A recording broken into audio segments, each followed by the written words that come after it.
चटकाए, ball को miss किए और आउट हुए। और उसकी वजह से इंग्लिश टीम का नज़ारा कुछ ऐसा था।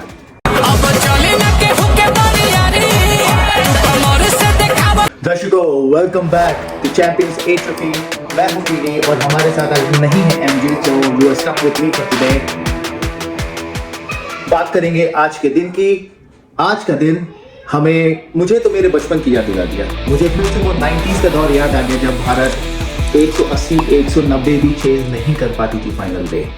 ये वो दिन है जब भारत के नर्व्स इतने वीक होते थे, जब भारत की डिसीजन मेकिंग इतनी वीक होती थी कि हम एक एवरेज बॉलर को भी विदेशी धरती में अपने विकेट गंवा फेंकते थे, ज्यादातर अपनी गलती की वजह से।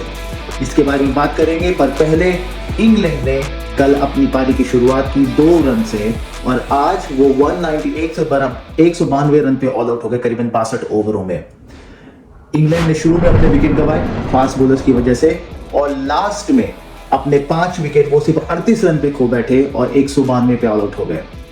वॉशिंगटन सुंदर, जो कि कुलदीप यादव की जगह जिनका चयन किया गया था, हमने कई बार कुलदीप यादव के बारे में बात की और हमें लगता है कि कुलदीप यादव एक शानदार एडिशन होते, पर वॉशिंगटन सुंदर ने अपनी सटीक गेंदबाजी से चौथी इनिंग में ये दिखाया और तीसरी इनिंग में ये दिखाया कि अगर आप लाइन लेंथ एक स्टंप पे रखें, stump to stump, wicket to wicket, इस विकेट पे बॉलिंग करें तो आपको विकेट मिल सकते हैं। और उन्होंने कुछ क्रूशियल ब्रेक थ्रूज लिए और 22 रन दे के उन्होंने 4 विकेट चटकाए। मोहम्मद सिराज ने 31 रन के 2 विकेट चटकाए और बुमराह ने शानदार बॉलिंग का प्रदर्शन फिर से दिखाया, कोई इसमें शक की बात नहीं है। 38 रन पे 2 विकेट चटकाए।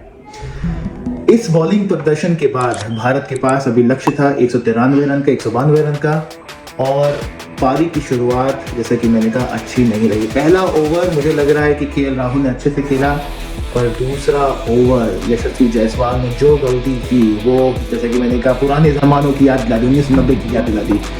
यशस्वी जायसवाल 0 पे आउट हुए, 0 पे।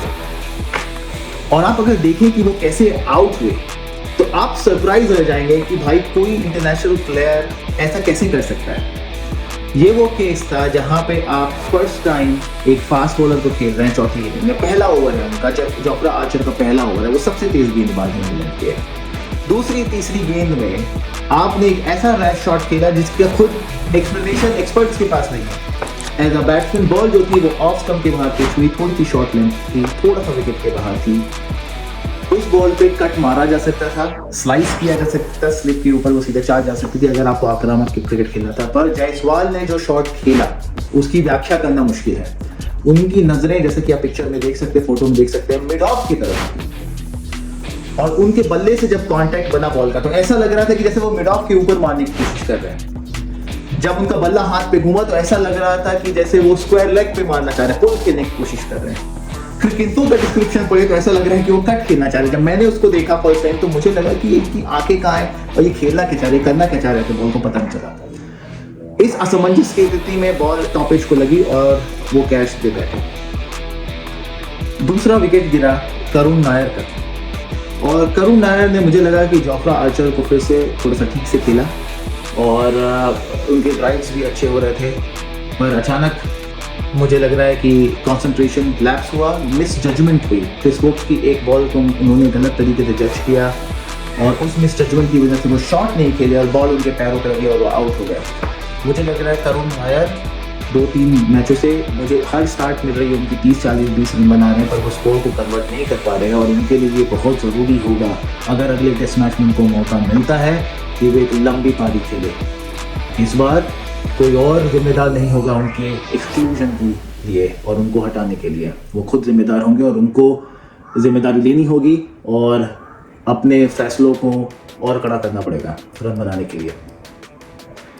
उसके बाद हमने देखा कि जो विकेट गिरा वो इंग्लैंड और बेन स्टोक्स की टीम के लिए एक ऐसा विकेट था जिसे पाके वो बिल्कुल उछल पड़े, उमंग की लहर दौड़ पड़ी।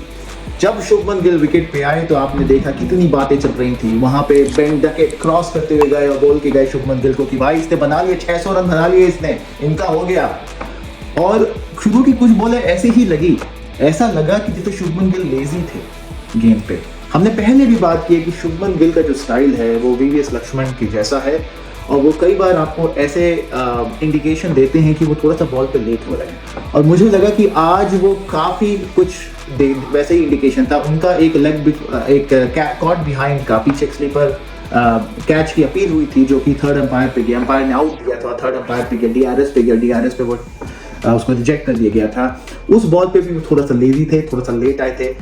और जैसे कि आप देख सकते हैं उनका बैट काफ़ी लेट हुआ बॉल पे। जो बॉल थी वो ऑफ स्टंप पे पिच हुई, थोड़ी सी अंदर आई, ज़्यादा पेस नहीं था। मुझे लग रहा है कि बस ये उनका थोड़ा सा लेटनेस था, लेजीनेस था, जो भी कहें, या वो बॉल को पिकअप नहीं कर पा रहे थे। वो दिन ढल रहा था, शायद रोशनी की कमी थी, ऐसा लगा तो नहीं रोशनी की कमी है, पर जो भी रीज़न है वो बॉल पे थोड़ा सा लेट आए, बॉल को मिस किए और आउट हुए। और उसकी वजह से इंग्लिश टीम का नज़ारा कुछ ऐसा था।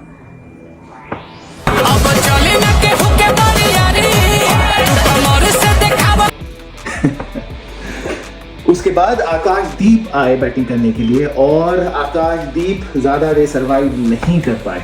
बेन स्टोक्स, जो कि ऑलरेडी एंटिसिपेट कर रहे थे कि वो कुछ यूनिक कर सकते हैं इस गेम में, उन्होंने वो कर दिखाया। उन्होंने आकाशदीप के डंडे उखाड़ दिए, स्टंप्स उखाड़े एक शानदार डिलीवरी से, और आकाशदीप कुछ भी नहीं कर पाए। केएल राहुल लकीली फिर से सॉलिड रहे। हालांकि ऐसा लगा कि उनका एक ड्राइव वापिस गया था और क्रिस वोक्स के हाथ से उनका कैच छूटा। यहाँ पे मुझे लगा कि इंडियन टीम के नर्व्स थोड़े से ढीले हैं, वो फिर से वही गलतियाँ दोहरा रहे हैं, अपने विकेट दे के आ रहे हैं, जो कि उनको नहीं करना चाहिए, गिफ्ट दे के आ रहे हैं। पर दिन के एंड में केएल राहुल 33 रन बना के 47 गेंदों में नॉट आउट थे। इस स्ट्राइक की वजह से, ये 4 विकेट जो मिले इंग्लैंड की वजह से, उनकी वजह से मोमेंटम तो शिफ्ट हो गया है। और मुझे लगता है कि भारत के लिए ये मैच जीतना बहुत ही मुश्किल होगा। 6 विकेट उनके बाकी हैं, पर केएल राहुल का विकेट पर टिकना बहुत ही ज़रूरी है। ऋषभ पंत नए आएंगे, हम सभी जानते हैं कि ऋषभ पंत क्या करने की कोशिश करते शुरुआत में, और ऋषभ पंत अगर उस अपने अटैकिंग मूड में अनसक्सेसफुल हुए तो वो आउट भी हो सकते हैं। तो इसलिए मुझे लगता है कि पहला सेशन धैर्य के साथ खेलना होगा, और पहले 10 सेशन भी नहीं, मैं कहूँगा पहले 10 ओवर धैर्य के साथ खेलिए, फिर आप अपने अटैकिंग शॉट्स खेलिए। इतिहास भारत के फेवर में नहीं है। 1990 और 2000 के दशक तो हमें याद ही है, पर रिसेंटली 2024 में ऑस्ट्रेलिया के अगेंस्ट जब भारत 340 एक बड़ा लक्ष्य चेज करे तो सिर्फ 155 पे ऑल आउट हो गई थी, और 184 रन की करारी हार का सामना पड़ा था उनको मेलबर्न में। उसके पहले भारत में खुद भी जब न्यूजीलैंड का दौरा हुआ था, जब न्यूजीलैंड ने 3-0 से भारत को हराया था, तो नवंबर 2024 में 147 रन का टारगेट भी भारत चेज नहीं कर पाई। और ये ऑलमोस्ट यही टीम है, सरफराज की टीम में, सरफराज की जगह मुझे लग रहा है अभी करुण है, पर ये ऑलमोस्ट यही टीम थी। तो पक्ष में नहीं है इतिहास भारत को, इसीलिए मुझे लगता है कि अगले जो 2 बैट्समैन रहेंगे, पंत और केएल राहुल, उनका रोल बहुत ज़्यादा इंपॉर्टेंट होगा। जैसा कि पिछली बार हमने देखा है, भारत का लोअर ऑर्डर ने भारत के टॉप ऑर्डर बैटिंग को सपोर्ट नहीं किया है। ये उनके लिए बहुत ही इम्पोर्टेंट है कि वो सपोर्ट करें इस बार, और जितना ज़्यादा हो सके टाइम बिताएं भारतीय बैट्समैन के साथ।